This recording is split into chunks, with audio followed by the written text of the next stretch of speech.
Hi everyone, welcome to our Psychology Behind Interviews webinar led by one of our incredible partners, SmartWorks. Whilst we wait for everyone to arrive, please share what university you're coming from, the degree that you're studying, and something that you're excited to learn from today's session. To be referred, please complete the following type form that will be shared in the chat shortly. And please don't forget to submit your questions in a Q&A box to be answered by the team in the Q&A session at the end of the webinar. We'll just wait a few moments for everyone to arrive and then we'll get started shortly.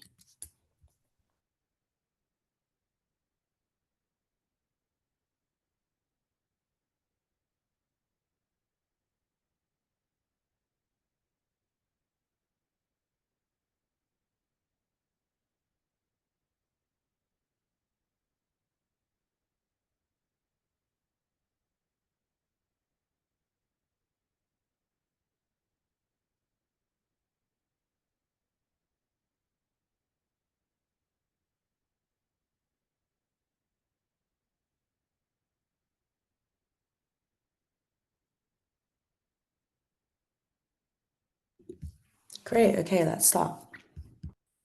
Hey, welcome everyone. My name is Alia and I'm from SmartWorks and I'm joined by my colleague Lindsay and today we're going to talk you through the psychology behind interviews and some small tips and tricks that you can do to seem more likable and more hireable. Before we start today, I'm just going to caveat this by saying your normal interview tips and tricks all still apply.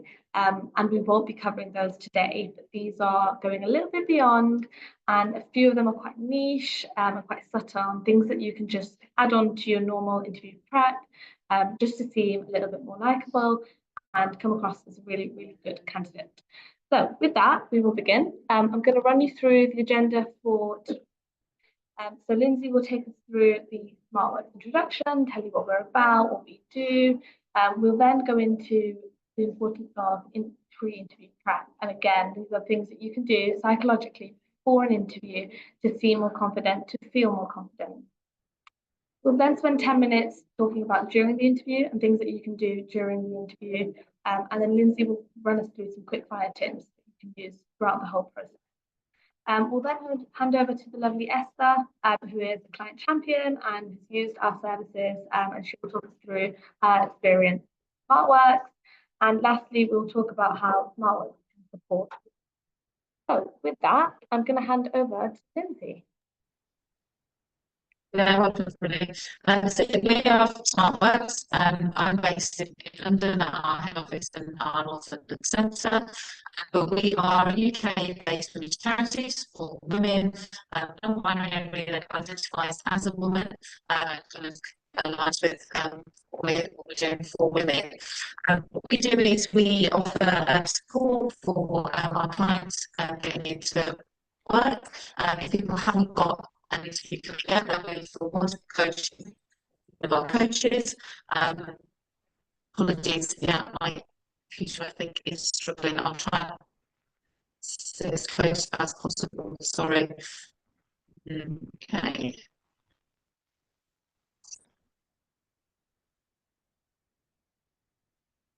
Let's see if it gets better. Lindsay, sorry, in the chat, there seems to be people have been commenting that there's a bit of an echo in the sound, that the audio is muffled. Yeah, I've got my speaker or my audio. Let me I'm so sorry. No, that's fine, don't worry. Do you want me to take over the slide? Yeah, that's fine, no worries. So as Lindsay was saying, we at SmartWorks, we offer one-to-one coaching and high quality clothing to our clients. So if a client has an interview coming up, she comes into our service and we offer an hour of coaching and an hour of interview styling. She comes in, she's got lovely wardrobes and rails out for her, and one of our volunteer stylists styles them for their interviews. We really want to help women get into work and help them transform their lives, and that's what we are here to do. And it works. It's proven. 50% get the job after coming to one of our services and using our interview coaching and our styling sessions. So I think we're gonna run over to before the interview and start getting into some actual tips and tricks that you can use. Just before I get in there, Lindsay, do you want to do a sound test and just see how sound is going?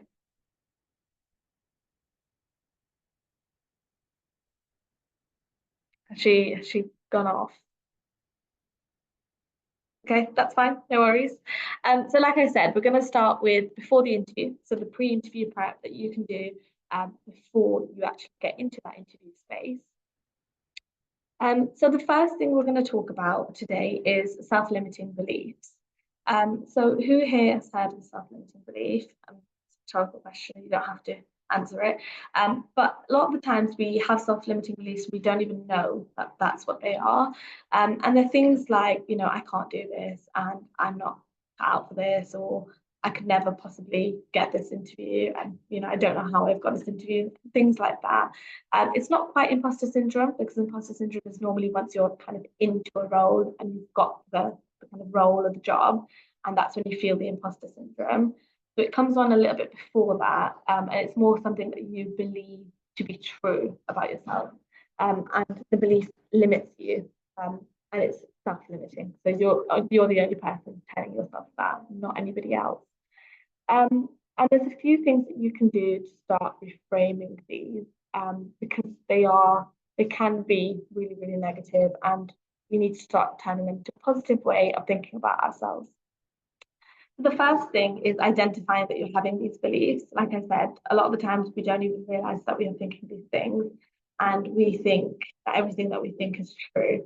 And there's a really good book here, and I'm going to just flag up if you are interested in this kind of study. Don't believe everything you think. I think it's absolutely amazing. There is a link there on Amazon, if you do want to have a look, and it just talks about how normally the first initial thought that we have is quite untrue. And we should start to challenge that. So the first thing you need to do is start to identify that you're having these self-limiting beliefs.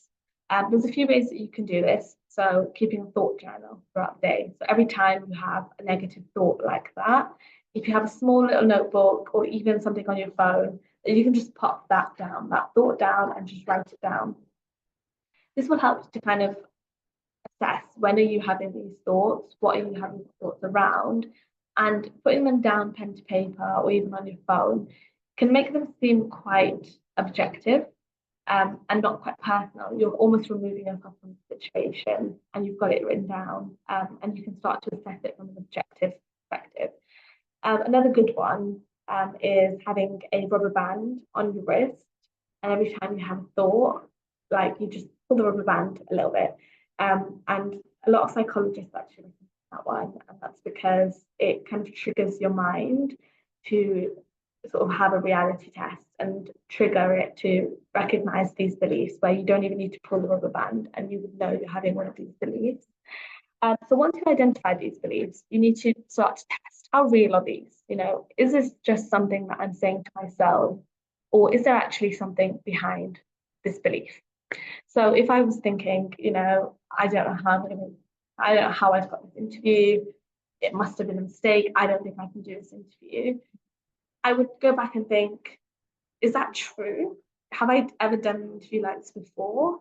If so, then maybe I can do this interview. So you start to fact check that thing that you've thought. And I think that's really, really important, because I think we don't look at our past records. We don't look at all the things we've done that are great. And we have these beliefs, and they're kind of a little bit out of the blue, and there's no actual factual thing behind it. Then once you've done that, I would look for alternative explanations. So why do you think you've got this belief? Is it something that you're feeling within yourself? Is it something that maybe somebody said? Is it because this job is maybe a step up, or maybe it's something in a new field that you've never done before? There might be a reason why you thought this belief and why your brain is telling you this. It's normally coming from something. And there might be a reason behind it. And the quicker you get to that reason, you can start to almost combat it. So, for example, to go back to that example that I gave you of a job interview, it might be that actually I've never done an assessment ever in my whole life. And maybe that's why I'm feeling this way. what can I do now to make myself not feel? So looking for that real reason of why you're having these beliefs is really, really crucial. And then perspective. I think this is a really important one. And even though it's number 4, I don't think you could leave it this late. I think you could definitely, do it in reality testing. And that's getting other people's perspectives on your beliefs. Obviously do it with people you feel comfortable with and people who have your best interests at heart. So maybe a manager, a co-worker, or even a friend. And if you feel comfortable, you could share your thought journal or parts of it and say, look, I feel this way. I feel like I've got this belief. What do you think? And I've actually done that recently. Well, not recently, and probably last year when I started my secondment on my fast stream scheme. I felt really not confident. And I kept saying to my manager, I feel like I'm not coming across as confident. And I feel so unconfident. And he actually turned around and he said, I don't believe that. It was like every time you're in a room, every time you're in a meeting, I can't believe that you're not confident. You come across as confident. And it's nice to get other people's perspective again, because we can't believe everything we think.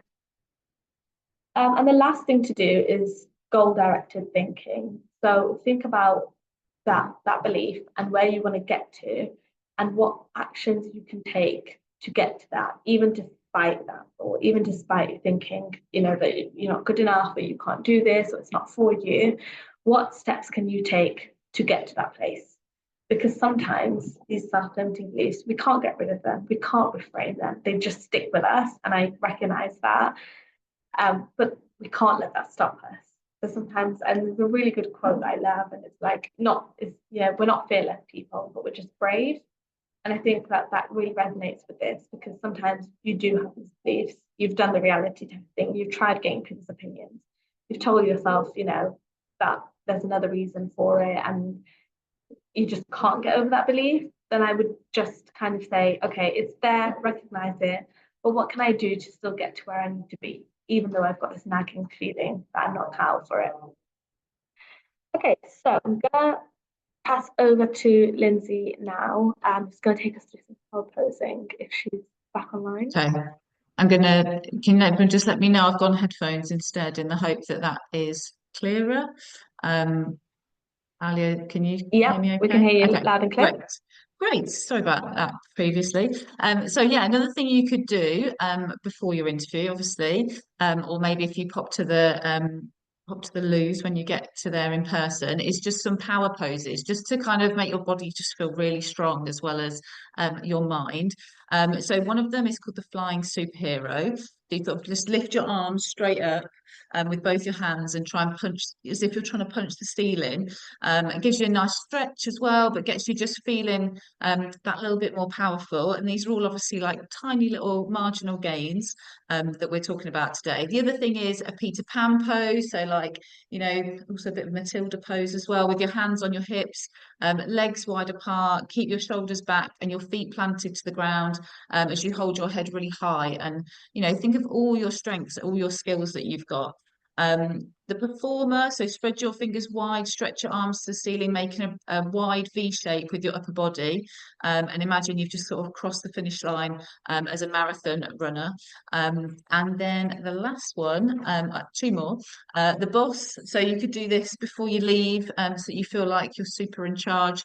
You sit in a chair with your hands behind your back, feet on your desk, just feeling really in charge of your own life. Perhaps everyone else and everything else that you're going to do, but you at least feel in charge of that.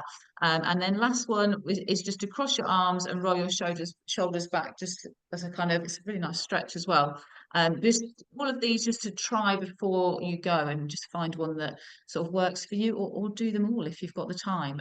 But certainly, like, it's just a little get you in the mindset, really. Of power posing. And then the other thing, Ali, if you could click on, that'd be great. Yeah. The other thing is then thinking about your breathing, because obviously when we get nervous, our breathing can get really, really fast and out of a nice calm rhythm. So just a couple of techniques, which I'm sure lots of you might already know, but 7-11 breathing, very common. So you breathe in for the count of 7, nice and slow, and then out for the count of 11. The idea behind this is that you're then focused on the breathing, but it also settles your breath a little bit. And often you can do this without anybody knowing. Nobody needs to know that you are counting in and out. So that's quite nice. Maybe as you're sitting in maybe a reception area, or you're on your way, on your journey. And then the other thing that you can do, which I'm going to demonstrate, but obviously you can do it more stealthy than this, but you can use your hand and you get your other index finger, and as you breathe in, you go up, and as you breathe down, you go down. And again, you could just do this with your hands in your lap, like nobody needs to know. But again, the idea is that it just stops your mind kind of overthinking what you're about to do and just focuses you and gives you that moment of calm. With the finger breathing, it's important that your finger is not in control, it's your breath. And you can go back again when you get to the end. But it's all just about kind of slowing everything down, because if you're feeling quite nervous, things tend to speed up, like our voices, our breath. So just a couple of things, like hopefully super easy, and yeah, I'm sure lots of you know them already, but it's a nice little refresher. And over to Alia. All right, thank you. I love that. I'm definitely gonna try that breathing technique. So obviously we are from SmartWorks, and clothes and fashion is so important to us. So we had to bring the colour aspect to this. So again, your normal interview outfits and everything smart and casual applies, but we thought we'd talk a little bit about colours, and the types of colours that you can wear. There are obviously the usual recommended: blue, grey, black, all of those are great. I would say navy is a really, really good safe bet, especially if you find yourself always wearing black. Try and branch out to navy, because it's quite a well-recepted colour. It can make you seem quite confident, and it makes you seem a little bit more memorable than black, because yeah, just a full black suit can look quite drab. But also think about the pop of colour. And here at SmartWorks, there's a stylist doing this, and I love it every single day. But think about what kind of colour you want to portray. So if you're thinking you want to, bring a bit of boldness and a bit of passion, then maybe go for a bit of red. If you think, the place that you're interviewing at is they care about their ethical sense, and they think about their carbon neutral targets, and they're quite eco-friendly, and maybe green and earthy tones would be kind of the avenue that you'd go down. If I was going for a role in a creative space, I might go for like a purple colour. So the colours that you wear can say a lot about the kind of personality that you bring, and it does not hurt to bring a little bit of pop of colour, even at an interview stage. You don't just have to wear, blacks, blues, and greys. Even white is a good one as well, so you can always switch it up with white. Okay, so I'm going to go through tips that you can do during the interview now. So I am going to hand over to Lindsay, isn't it, on this one? Yeah, great. So you're on your way there. Obviously, if it is in person, if it's online, obviously you're joining the webinar. Try not to do what obviously I did this morning, and check all your sound and everything. But if you are going in person and you arrive at the building, just remember that every single person is potentially going to be asked about meeting any candidates. That's from, the person that might be hoovering reception all the way to if you were to meet, the person at the very, very top of the organisation. So do, just how you interact with everyone, just very much like be you, but also take note that everyone works for the organisation. So making small talk, just be really human, get to know people, ask people how their morning's been. See, in this country, we love talking about the weather. Weekend plans, maybe, if that felt appropriate, if it was like a Monday morning, that you were meeting people, linking to kind of maybe you've just read something really exciting about the organisation and there was an opportunity just for a bit of chit chat, maybe as you're walking somewhere. I know that can be really awkward, like they say, right, we're ready for you now, and then there's this really long journey from where you were sat to where the where the office is that you're going to sit with. So just have some things ready. Keep your eyes peeled as well, like around the building. Like, are there posters or something you've seen that you want to ask about? Keep it all really positive and really light. But yeah, it helps people to remember you if they're like, oh, they were really friendly and chatty. Again, I think we're not saying anything that's like breaking news, but yeah, it's just not nice little reminders, hopefully. So yeah, don't discount small talk. Yeah, I really like that last one as well, because it can make you seem like you've done research around the business. Okay, so I'm gonna get the audience to give me some feedback here. But the next thing we're going to talk about is body language, and I've got 3 options for you to choose from on how much percentage of each of these would you say accounts for how others see us. So you've got A, which is body language accounts for 55%, voice 38, and so 7.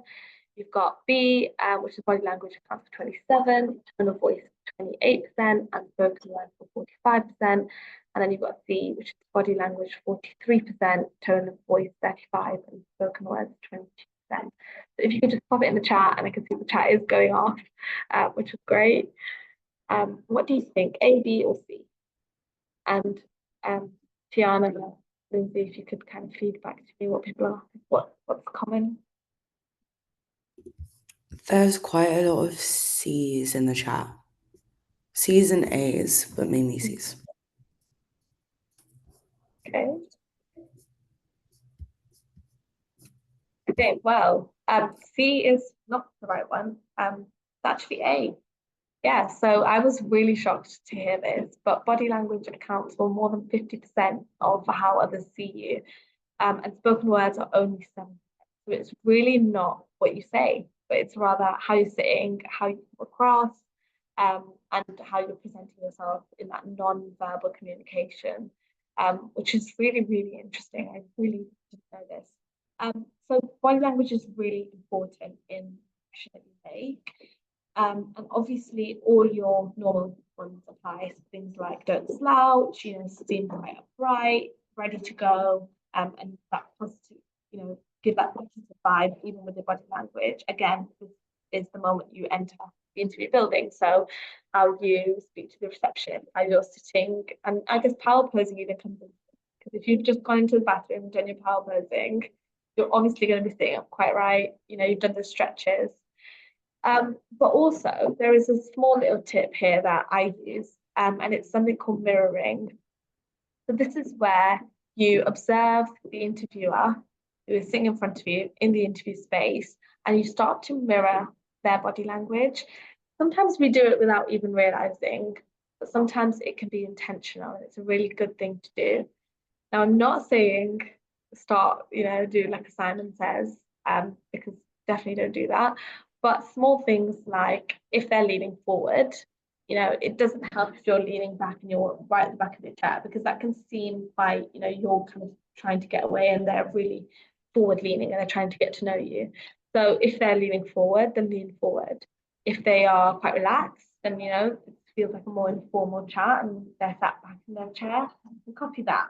And they won't even realize, most people don't, but it does help you seem more amicable and more similar to them. So give it a try before an interview. Next time you're talking to somebody, see if you can mirror their body language a little bit, how it comes across and how it makes them feel, and then go and try an interview, because I have used this before. I can say it does work. So there's a little tip there on body language. I'm going to hand over to Lindsay on eye contact. Yeah, so eye contact can be really tricky. Obviously, you want to make eye contact if people are obviously offering your hand a handshake. Not everyone does anymore, but if they do, make sure that is an assertive, a strong handshake. And then essentially just apply the 50 to 70 rule, but also you don't want to be too intense. So you want to make eye contact, you know, with all of the, especially when you're in the interview with the different panelists, kind of keep contact with each person as you're speaking. Again, that requires you to be quite relaxed and not, you know, you don't want to be looking down into yourself, but you don't want to be talking past them as well. So you want to keep that kind of nice and focused between the two of you. And then just 4 or 5 seconds, and you can move, you know, if there were a couple of panelists, maybe 2 or 3 people, you can move to each person, you know, divide it up between the multiple interviewers. And you can always just like look at, as long as you're looking in their direction, obviously. The other things that I got told actually very recently was when you're listening, so when they're talking as well, it's like to just very slightly tilt your head.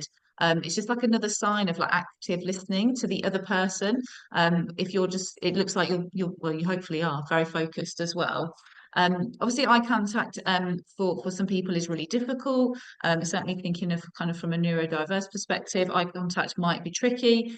So again, kind of phrases and non-verbal vocalization, maybe it may be like tilting your head like I just said, or just reiterating, oh yeah, or say that you're still active, you're still listening, and then addressing the person you interact with by name if you can, and sort of taking turns when speaking, just like really listening. I'm going to come on to kind of thinking time in a minute, but yeah, eye contact, you know, make sure if it feels comfortable to you, hopefully it feels comfortable to the other person as well. But I think the 4 or 5 second intervals is probably the most helpful possibly to think about on that.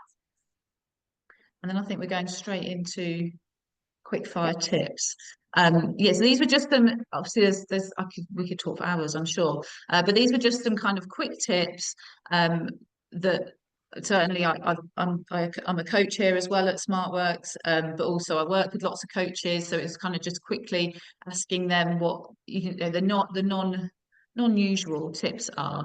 And the best tip I've ever had for an interview was that when you get offered a glass of water, that you always accept the water, because it's a really great way of, if you're asked a question that's a bit tricky or you're like unexpected, just take a sip of water, because actually it gives you, it's not as awkward as sitting there and you just thinking, but it gives you some thinking time.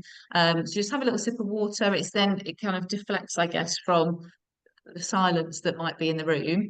The second thing is that if somebody does ask you a question that's really tricky, or you're like, oh, that's quite complex, you can say, oh, that's a really interesting question. Oh, I'm gonna have to really think about that. You know, I think that's absolutely fine to say. They know they're going to be asking you difficult questions that possibly you haven't seen before. I think increasingly employers are sharing questions beforehand, but I think that's still a very small minority of organisations that are doing that.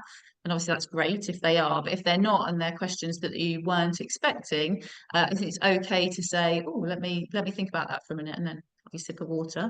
Don't be afraid to ask them to repeat the question, certainly if it's like quite a kind of multi-layered question, where they've said one part and then there's a second part to it. You know, feel free to say, oh, could you just when you're halfway through, maybe say, oh, just repeat that again. Just want to make sure I'm on track. That's not a problem at all. But I'm sure interview panels will always be more than happy to do that. The other thing that I think is helpful is if you are sat in an interview panel, even if this is an online interview, to have your feet like really firmly grounded on the floor.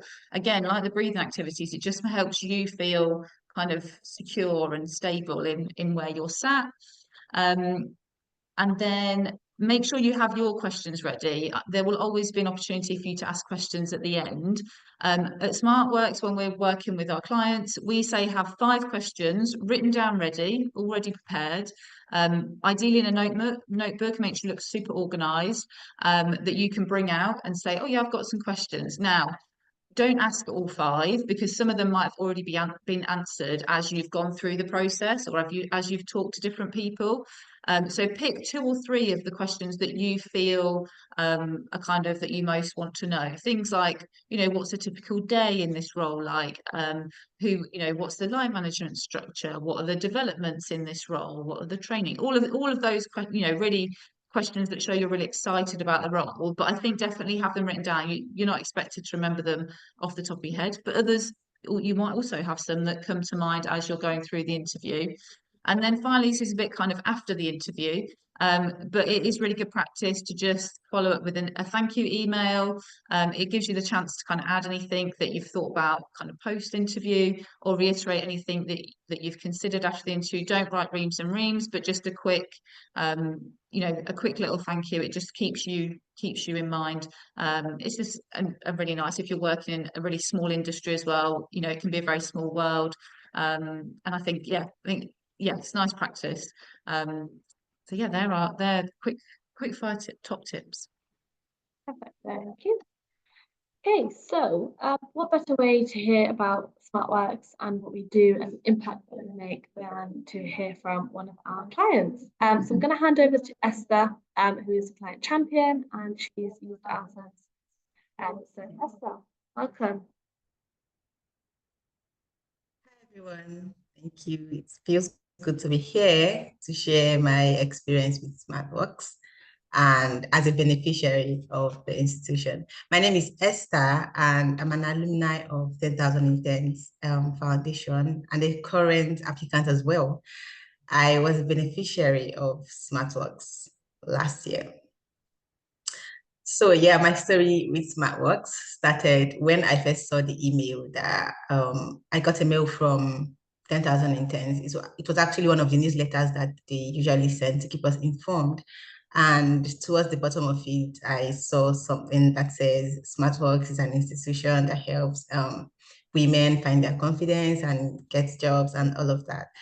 So I clicked on the link and went to check out SmartWorks on LinkedIn, and it was too good to be true. At first, I didn't initially believe it. So but over time, when I kept on, after I did some research, I decided to sign up, and I'm thankful that I did, because it was very good and it was true as well. I was booked in for an appointment for the interview preparation session. Unfortunately for me, I can't remember the name of the individual that did that for me, but it was very, very enriching. It was very practical. I gained a lot of insight from that particular session. At the end of that session, it wasn't like a rehearsed session kind of. I gained so much insight that I was able to go back and fish out my strengths and my weaknesses and how I could leverage all of them, both the strengths and weaknesses, to be successful at the interview. It was a very, very practical session. And then I was following that up, I was signed up for the dressing session.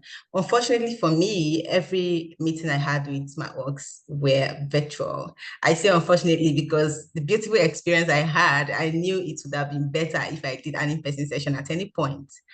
So I got prepped for the dressing session, took my measurements. The individual that also had me on that session helped me choose really, really nice outfits. And the colors were also very, it was considered a lot, and I loved the outfit. So yeah, during the interview, this boosted my confidence a lot. I felt like after the 2 sessions for the dressing and for the interview prep, I felt like I was ready. I was going into that interview very, very sure that I would nail this. I had only 1 interview out of 3 shortlistings that I got. I got to the final interview session with only 1 company, and I got that job. And a huge part of it is all thanks to SmartWorks.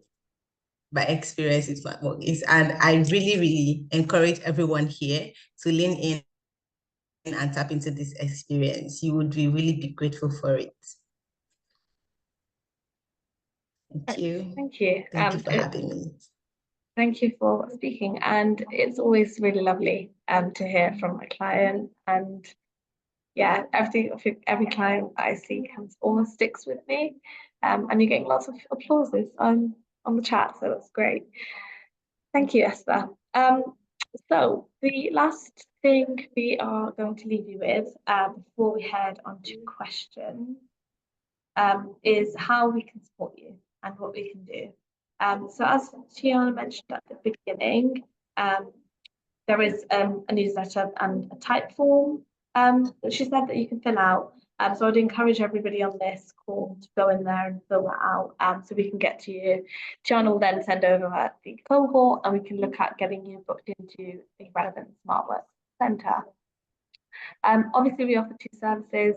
So if you are looking for interviews and it's the career coaching, which is our with one of our career coaches, and if you've got an interview coming up, then we can provide the interview dressing and the coaching session. And I think, Lindsay, is there anything else that you want to say before I kind of finish up and open up to questions? No, that's it. Covered everything.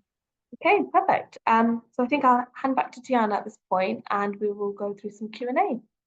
Thank you, everyone. Great. Thank you both, or for all 3 of you, for delivering such an incredible session. We have a few questions in the Q&A box. So someone has asked for advice for one-way interviews. Okay. Yeah. Can I just, is that when you are just talking to when you're just recording yourself on the video? Is that what we mean? Just to double check. I believe so, yeah. Yeah. So I think, I guess in terms of clients for SmartWorks, we would always advise if you know what they're going to be beforehand, which sometimes I know they are, just do a practice. But I think as much as possible, don't think of it as one way. Imagine you are talking to somebody else. I think that would be our advice. Imagine that it isn't one way, that it is 2-way, and someone's just asked you that question. Perhaps you can get a friend or someone to ask you it as if you are talking back to somebody. I think then you come across as the most natural, I think, rather than I personally wouldn't read from a script. I think sometimes that can sound a bit stilted. I don't know if Alia, you've got any other. Yeah, I've done a couple of these, and I think from doing a couple of them, the more you do, the more natural you seem, and they actually get worse. So I definitely think, yeah, practice what you want to say, and maybe do a couple, but don't start doing loads of those. I remember once I think I did about 11 videos, and I ended up going with like the second one I did, because the more you do it, the more you start overthinking what you're saying and start carefully curating what you're going to say, and it can seem quite unnatural by the end. So yeah, go with your gut, make a few notes, and kind of just do a few runs, and yeah, that's what I would say. Thank you. Someone has also asked, how do we balance dressing warmly, weather-wise, with being corporate for more official companies? That's a really good question. I'm using one of the tips there with that. I think you've got to really know the organization that you're interviewing for, first of all, to know how corporate you need to be versus how relaxed you can be. So I think doing a bit of research would be a first indication of getting that balance right. So I think also this might be a bit, if you can, do a bit of a stalk as well on like LinkedIn or seeing the office before, so just so you know what you're walking into, and you can kind of again get that balance right between the corporate and kind of being warm enough. So stuff like seeing what other people are posting, and how they're kind of communicating in the organization, is a really good indication of that balance and where to strike it. I don't know if there's anything else, Lindsay, that you thought after that. I was just going to say, obviously, like as SmartWorks, during the winter, we try to also offer, winter coats, if that's something that clients need. So yeah, we would really endeavour to support that as well. If you came to us as the client saying, it's really cold. Obviously, it was snowing this morning. It was really cold. We try and support with making sure that you felt kind of absolutely top to toe, shoes, bag as well. Feeling really smart, and our dressers are amazing at knowing in different industries and kind of what you, but then marrying that with what you're comfortable with as well. So yeah, but we definitely want to support. I just realised I took that as warm as being like, prefer like personality warm versus corporate, not the weather. Thank you. Someone has also asked, is there any space for showcasing your personal style at an interview, or is it better to play it safe? I know you've already kind of like touched on it as well, but I don't even want to dive into that a bit more. Yeah, I think there's definitely space to show your personality, and I think anywhere that you work that doesn't advocate for that, you'd want to really think about the kind of place that you're working at. I think unless there's very, very few places now that are like, just a black and white suit. Even if you are wearing black, even if you feel like, you're entering a really corporate kind of place, even just small things like adding jewelry or having shoes or heels or something to bring your personality, even down to like the pen you use or the notebook, can be a small way to show your personality. I think at interview stage, you probably will dress up more than what you would on a normal work day. So that's kind of what I use as a reference. So a little bit more than a normal working day, a little bit more dressier, but maybe not to the extent of like a board meeting or something like that, because you don't want to seem too stiff and like too much. Having said that, I do always think it's better to be overdressed than underdressed. So if you are thinking about, I don't know, I would say, just dress up a little bit more than what you would do to a normal work outfit. Dress a bit more smart, and you should be okay, because even if you do look a little bit smarter than everyone else around you, they will understand that you're there for an interview and you're trying to make a good impression, and that's fine. Thank you for that. Super helpful. Someone's actually asked quite a good question. If I struggle with eye contact due to neurodiversity, would you advise telling him that, or is it better not to mention it? Lindsay, do you want to I can jump in? I guess it depends on how comfortable if you're comfortable to share that, then share. I think if you're hesitant and you don't feel quite so comfortable, very tricky. I think most employers now would welcome that information, so that they can support you, and obviously a bit like what Ali said in the last one, if you've got a place that then is supportive about that, that's probably a great sign of a place that you want to work as well. So I think so that people understand who you are. I think that's important. Don't know if that helps answer the question. I say it as, I mean, because it was posed by an anonymous attendee, if they're able to add any more context or if they have any further follow-up questions, please feel free to add them in the Q&A box and that can get answered.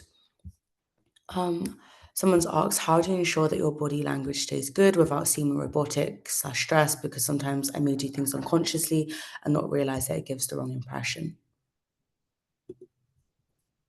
Yeah, that's a really good one. I struggle with that a little bit. Because I think I tend to kind of sit quite back.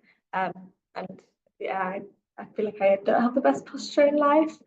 I think being really conscious about how you are sitting, but also once you've kind of gotten into the interview and you're like halfway through, normally you just tend to relax a little bit. And that happens quite naturally. I've seen it with a lot of people, and I know I do it as well, where you've had the initial first two questions is normally when you're really nervous and you're sitting up straight, and then you start to relax a little bit.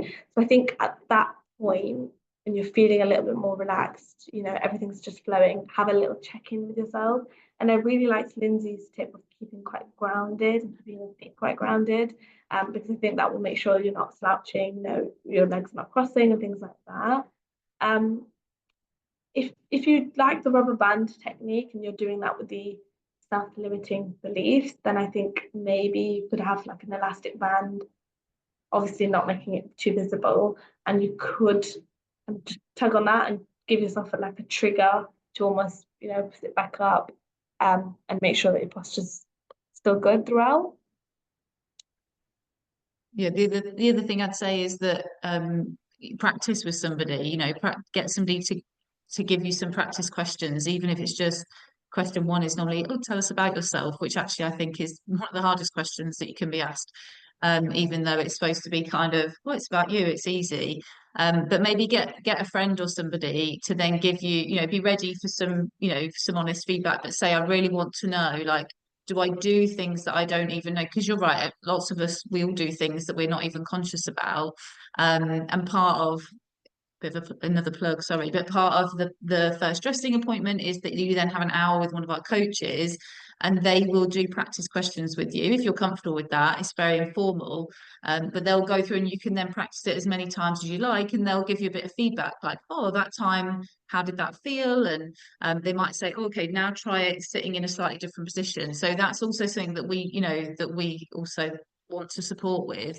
But definitely, if you can get a friend to kind of watch how you explain your answers, I think that's super helpful. Thank you for that. Someone has also said, how can you calm yourself down during an interview, especially when you feel like you're talking too fast or something goes wrong? For example, link failing in the middle of interview. Really good question. These are all really good questions, by the way, guys. I think sometimes you almost need a break, and like just taking a few seconds, sorry, between questions just to gather your thoughts. I also feel like it helps not to dwell. So if you feel like one question hasn't gone particularly well, the only way forward is forward, and there's nothing you can do. The more you dwell on that question, the more it's now going to affect your future questions that are coming up, and you could end up having a really bad interview because you've let one bad question kind of derail the whole process. And I think that if you just let it go and think, you know what, that's done, it's fine, new question, a new opportunity to show what I can do and what I can bring to this organization, you can actually save the interview. And I mean, interviews are not, they're not decided on one question. No interview is decided on one single question that you've answered badly.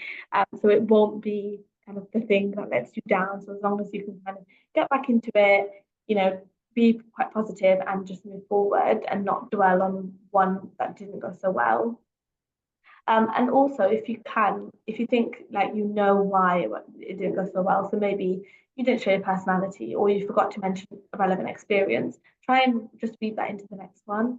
To try and just get that in somewhere else. And that way, you have hit whatever criteria you need to hit, but maybe just not in that question, but they can see it somewhere else. And as far as kind of calming yourself down, and I talk really fast in general, and when I'm nervous as well, is water. Water's been the best thing. I think Lindsay's tip, I used it for years. I don't have one with me today, which is probably why I'm just talking quite fast, but taking sips of water here and there helps you to calm down, helps you to get a few seconds, and then also it helps you to not talk too fast because you're regularly taking sips. Yeah, I was going to say the same. Yeah. Someone's also asked, is there a fee for SmartWork services? And I think it's best if you answer this whilst we have like everyone here engaged. So is there a fee?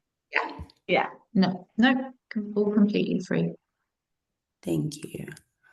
And then the last question we have is like, what is the best way to practice for interviews without becoming too robotic or rehearsed? Which is a bit of a slightly different question. Yeah, I think practicing it is really important, but just don't do it too much. Once you've said them a couple of times, and I think when I've sat with clients, it's like you can say it different each time. Don't stick to a script too much. I think that's what makes it feel more natural. And I guess to slightly reference the other question, if you do forget something, you can always say, oh, that question you asked me earlier, can I just add something? I thought of something else. You can always, it's not an exam. It's, it is a conversation. An interview is a conversation for them to get to know you and you to get to know them. And the more you can think of it as like a two-way situation, the less daunting I think it becomes. But yeah, I think I've lost my train of thought now. Sorry. What was the question, Tiana? How to practice without being robotic. Practice. Yeah, don't over practice. Don't over practice. But yes, definitely do practice what you're going to say, what examples you're going to give. I'd say have like 5 situations or examples up your sleeve ready to be able to use for kind of any of the scenario questions. And keep them succinct. I think that's the main thing. Like if they want to know more about your answer, the interview panel will ask. So don't over explain, which again, when you're nervous, can be something that we all do. Yeah, keep it short, sweet. Yeah, I think I agree. And I find it's helpful just to have notes rather than like a script. So just like small things I'm going to say rather than like a whole like written out script. Perfect. Thank you both so much for delivering such an inquisitive Q&A session. It's been amazing, and thank you everyone for sharing such great questions as well. If you do have any other questions, especially if they're program related, please email the general@10,000interns.com inbox so we can actually look into that, because we don't have enough time during this session. But anything else to SmartWorks, again, feel free to relay them via the Gen BI inbox, and we can relay those to SmartWorks team to get answered too.